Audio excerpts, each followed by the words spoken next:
नमस्कार दोस्तों, आज मैं आपको पंच केदारों में से चतुर्थ केदार रुद्रनाथ की यात्रा पर लेकर चलने वाला हूं, जिसका पैदल मार्ग पांचों केदारों में सबसे कठिन और दुर्गम है। यह वीडियो मात्र जानकारी हेतु है और इस वीडियो में हम बात करेंगे कि आप रुद्रनाथ तक कैसे पहुंच सकते हैं। साथ ही आपको दिखाएंगे पैदल ट्रैक पर पड़ने वाले पड़ाव और बताएंगे मंदिर का पौराणिक महत्व। तो आइए आपको लिए चलते हैं रुद्रनाथ की रमणीक यात्रा पर।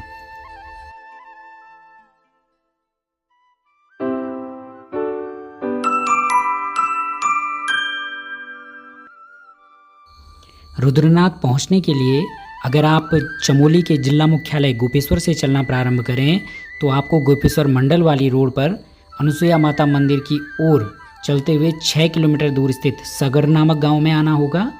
सगर गांव सड़क मार्ग से जुड़ा हुआ है, लेकिन सगर से आगे की दूरी आपको पैदल ही तय करनी होती है। तो सगर गांव से जब आप रुद्रनाथ के लिए पैदल दूरी तय करना शुरू करते हो तो सबसे पहला जो स्टॉप मिलता है वो वहाँ से 2 किलोमीटर दूर चौरी धार नामक एक स्थान आता है। फिर चौरी धार से आगे बढ़ते हुए आप पहुँचते हो पुंग बुग्याल। पुंग बुग्याल से फिर 1 किलोमीटर की दूरी पे घिमघिमा पानी नामक स्थान है। घिमघिमा पानी से 2 किलोमीटर दूर कंचात ढाबा है। कंचात ढाबा से 1 किलोमीटर दूर मोली खर्क है। मोली खर्क से फिर 1 किलोमीटर की दूरी पर स्थित है लुईटी बुग्याल। लुईटी बुग्याल से 3 किलोमीटर दूर पनार बुग्याल स्थित है। पनार बुग्याल से फिर 2 किलोमीटर दूर पितरधार नामक स्थान है, जो सबसे ऊंचाई पर स्थित स्थान है। पितरधार से फिर 2 किलोमीटर सीधी दूरी तय करने के बाद आप पहुंचते हो पंचगंगा, और पंचगंगा से फिर 2 किलोमीटर की दूरी तय करने के बाद आखिरकार आप पहुंच जाते हो रुद्रनाथ मंदिर के परिसर में।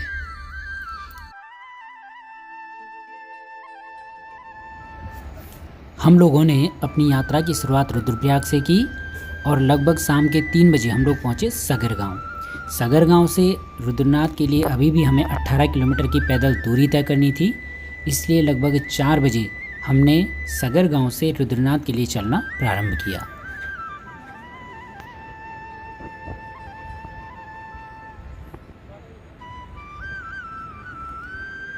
चलो अब आप जा रहे हो। सगर गांव से जब आप रुद्रनाथ के लिए चलना प्रारंभ करते हो तो शुरुआती 2 किलोमीटर की दूरी तक आपको गांव के बीचों बीच से होकर गुजरना पड़ता है। साथ ही गांव के जो खेत खलिहान हैं वो मिलते हैं, और 2 किलोमीटर की दूरी तक आपको जगह जगह होम स्टेज और चाय पानी की दुकानें भी आपको देखने को मिलती हैं। हम लोगों ने जब 4 बजे चलना प्रारंभ किया तो हम लोग गांव के बीचों बीच होते हुए आगे बढ़े, और सबसे पहला जो होम स्टे है वो हमें मिला चंद्रकोटी होम स्टे, जहाँ पे हमने थोड़ा बहुत फोटोग्राफी की, चाय पी, और तब हम लोग आगे बढ़े।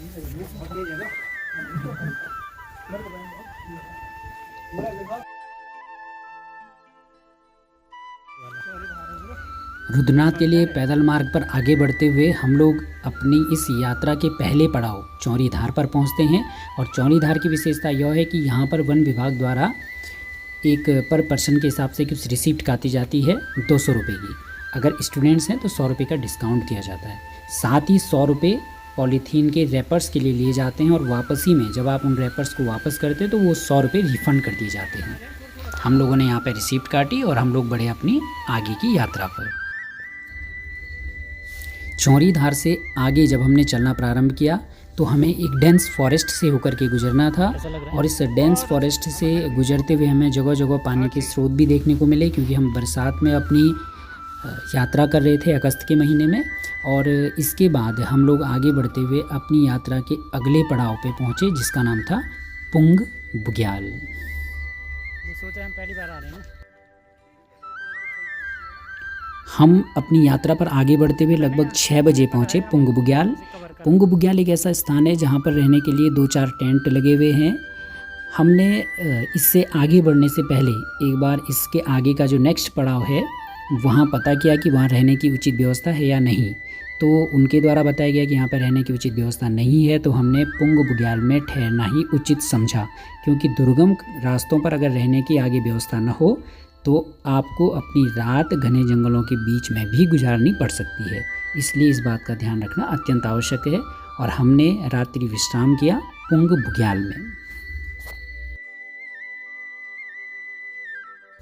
हमने पुंग बुग्याल से अगली सुबह 6 बजे चलना प्रारंभ किया, क्योंकि हमने अपनी यात्रा बरसात के सीज़न में की, यानी कि अगस्त के महीने में, तो हमें डेंस फॉरेस्ट के बीच में कई जगह पानी के बहुत सारे स्रोत भी देखने को मिले, जिन्हें क्रॉस करना कई बार दुर्गम और कठिन कार्य था, लेकिन हम उनको क्रॉस करते हुए आगे बढ़ते चले गए।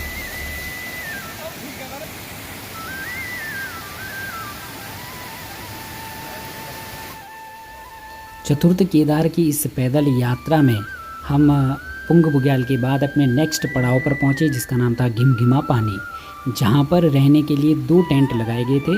यानी कि अगर आप रात में इस ट्रैक पे हैं तो आप इस स्थान पर भी रुक सकते हैं, लेकिन उसके लिए पहले इन टेंट वालों से संपर्क करना अत्यंत आवश्यक होता है।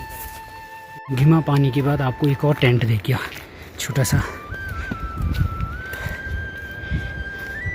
यहाँ पे हो सकता है चाय पानी की फिर व्यवस्था हो। अब यहाँ से घने जंगलों के बाद पूरा नज़ारा देख सकते हैं आप लोग। ये देखिए, यह है पुंग बुग्याल, जहाँ पे हमने कल रात स्टे किया था, और ये नीचे है सगर गांव, जहाँ से हमने चलना शुरू किया। और एक छोटी सी दुकान है यहाँ पे, इसका नाम क्या है ये भी हम कवर करेंगे, देखते हैं।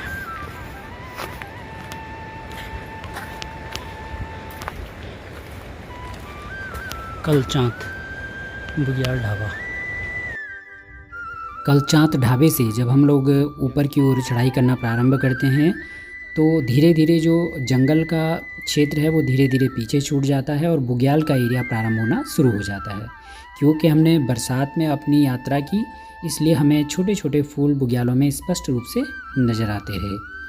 और जो हमारी यात्रा का जो दूसरा पड़ाव था पुंग बुग्याल, वो हमें इस ऊंचाई पे चढ़ते हुए साफ नज़र आ रहा था। पैदल मार्ग पर और आगे बढ़ते हुए हम अपनी इस यात्रा के अगले पड़ाव पर पहुँचे, जिसका नाम था मोली खर्क। मोली खर्क में भी रहने के लिए 3-4 टेंट लगे हुए हैं, और यह भी रहने के लिए बहुत अच्छा स्थान है। खासकर वापसी के समय आप मंदिर में दर्शन करने के उपरांत मोली खर्क तक आसानी से पहुंच सकते हो। तो हमने मोली खर्क में थोड़ी देर विश्राम किया, क्योंकि यहाँ पर बैठने के लिए एक बहुत अच्छा चबूतरा बना हुआ था, और इस चबूतरे में बैठकर हमने कुछ फोटोग्राफी की, और फिर उसके बाद हमने इससे आगे चलना प्रारंभ किया। मोली खर्क से अभी भी रुद्रनाथ की दूरी 10 किलोमीटर थी। नाश्ता कर लेते हैं यहाँ पे।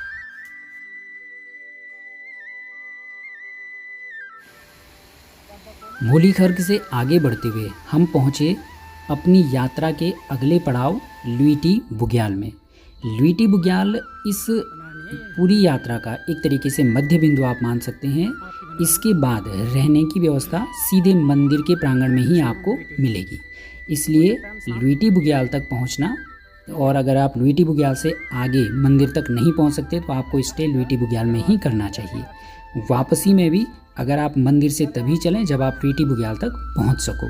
लुईटी बुग्याल में रहने के लिए लगभग 6-7 टेंट लगे हुए हैं, जहां पर खाने और रहने की उचित व्यवस्था है। आ जाएंगे हम शाम तक।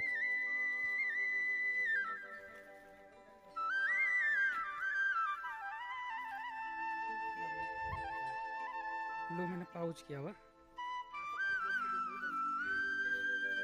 ना 11-12 तो नहीं, 2-2.5। हाँ तो फुल क्यों नहीं उठा रहे हो? 2-2.5 तक पहुंचने की उम्मीद है। जब आप लुईटी बुग्याल से आगे चलना प्रारंभ करते हैं तो आपको पेड़ बहुत कम दिखाई देते हैं और ज़्यादातर घास दिखाई देती है, क्योंकि यहाँ से बुग्याल का एरिया प्रारंभ हो जाता है। लुईटी बुग्याल से अगर आप नीचे देखें तो सारी पहाड़ियाँ लगभग नीचे दिखाई देती हैं, और बादल भी आपको अपने से नीचे दिखाई देते हैं, जैसा कि आप इस वीडियो में देख सकते हैं। ये नीचे लुईटी बुग्याल है, जिससे हम धीरे धीरे ऊपर चढ़ना प्रारंभ कर रहे हैं। ये है लुईटी बुग्याल, और ये सीधे जो आपको नीचे दिख रहा है ये सगर, यहाँ से हमने चलना स्टार्ट किया था। वहाँ से चलते चलते हम लोग लगभग 8 किलोमीटर हम चल चुके होंगे, और अभी भी 8-9 किलोमीटर और चलना है। ये हमारे साथी हैं जो धीरे धीरे बुग्याल के बीच बनी हुई पगडंडी पर आगे बढ़ रहे हैं। और ये बुग्याल के एरिया में जब आप लोग चलते हैं तो बहुत ही सुंदर दृश्य हमें देखने को मिलते हैं। मैं जिस स्थान पे हूँ वो काफ़ी ऊंचाई पे अभी है और ये यहाँ पर एक समतल भाग है, शायद यहाँ पर कुछ दुकानें रही होंगी और इसके बाद हमें और ऊंचाई पर आगे बढ़ते हुए अपने नेक्स्ट पड़ाव पर पहुँचना है। पैदल मार्ग पर आगे बढ़ते हुए हम अपनी यात्रा के अगले पड़ाव पर पहुँचे जिसका नाम था पनार बुग्याल। यह एक बहुत ही सुंदर और विस्तृत बुग्याल है जहाँ पर स्थानीय जो चरवाहे हैं वो अपनी गाय भैंस बकरी इनको जुगाने के लिए भी आया करते हैं। यहाँ से काले काले भूटिया कुत्ते ये पहुँचे हम लोग पनार बुग्याल। अभी फ़ोटो नहीं सर, अभी केवल वीडियो। यह है पनार बुग्याल।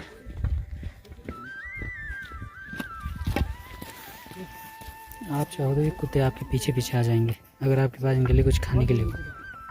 इनको हम बिस्किट खिला चुके हैं।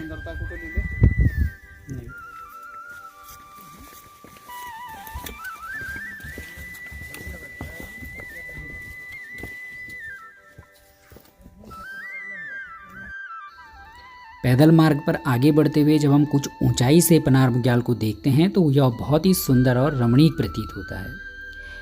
अपने इस मार्ग पर आगे बढ़ते हुए हमें कुछ भोटिया कुत्ते भी देखने को मिलते हैं और इन भोटिया कुत्तों की यह विशेषता होती है कि अगर आप इन्हें कुछ खाने के लिए दे दें तो ये कई किलोमीटर तक आपके पीछे चलने के लिए भी तैयार रहते हैं।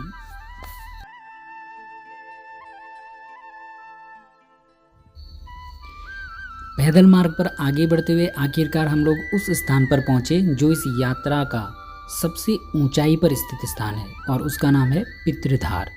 पितृधार के बाद हमें लगभग रुद्रनाथ के लिए सीधे चलना होता है, लेकिन पितृधार तक यह मान के चल सकते हैं कि इस यात्रा में पितृधार तक हमें एक खड़ी चढ़ाई चढ़नी होती है।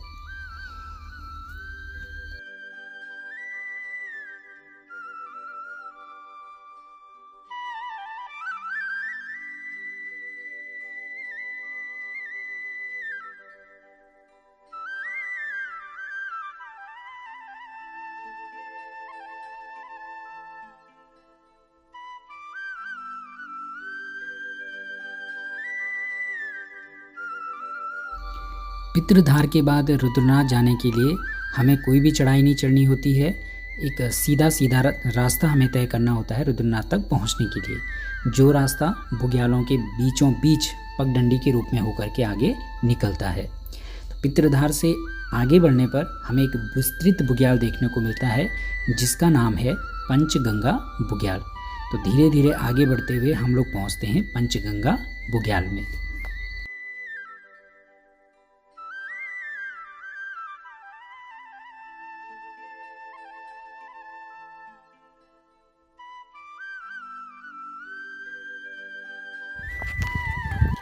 पंचगंगा बुग्याल से आगे का जो रास्ता है वो भी बहुत सुंदर और रमणीक है और पूरा का पूरा मंदिर तक का जो रास्ता है वो हरे भरे बुग्यालों के बीच से होकर के गुजरता है।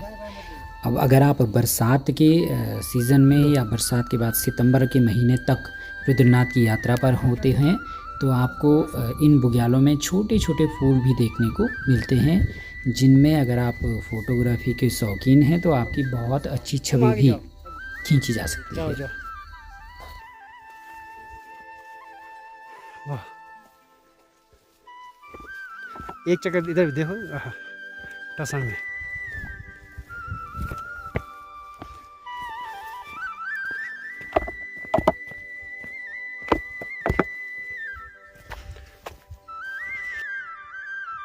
पैदल मार्ग पर आगे बढ़ते हुए आखिरकार वह स्थान आ ही जाता है जहाँ से हमें बाबा रुद्रनाथ जी के दर्शन होने प्रारंभ हो जाते हैं। हालांकि जब हमें बाबा रुद्रनाथ जी के दर्शन होते हैं उसके बाद ऐसा प्रतीत होता है कि मंदिर आने ही वाला है, लेकिन जहाँ से बाबा रुद्रनाथ जी दिखने लग जाते हैं वहाँ से भी लगभग 1-1.5 किलोमीटर की दूरी हमें तय करके मंदिर प्रांगण तक पहुँचना होता है। हम लोग आगे बढ़ते गए और आखिरकार हम लोग पहुँचे मंदिर से कुछ ही दूरी पे, जहाँ से मंदिर बहुत ही सुंदर प्रतीत होता है।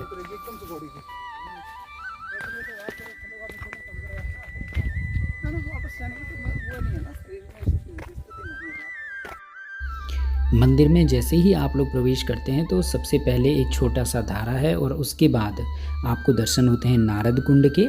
नारद कुंड के समान ही यहाँ पर 5 कुंड हैं।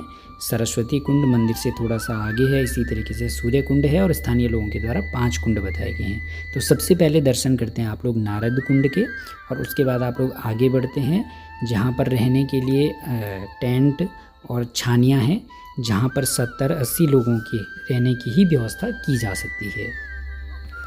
हम लोगों ने लगभग 6 बजे पुंग बुग्याल से चलना प्रारंभ किया था और 2:30 बजे हम लोग आखिरकार पहुँच गए भगवान भोलेनाथ के दरबार में और रुद्रनाथ मंदिर के प्रांगण में।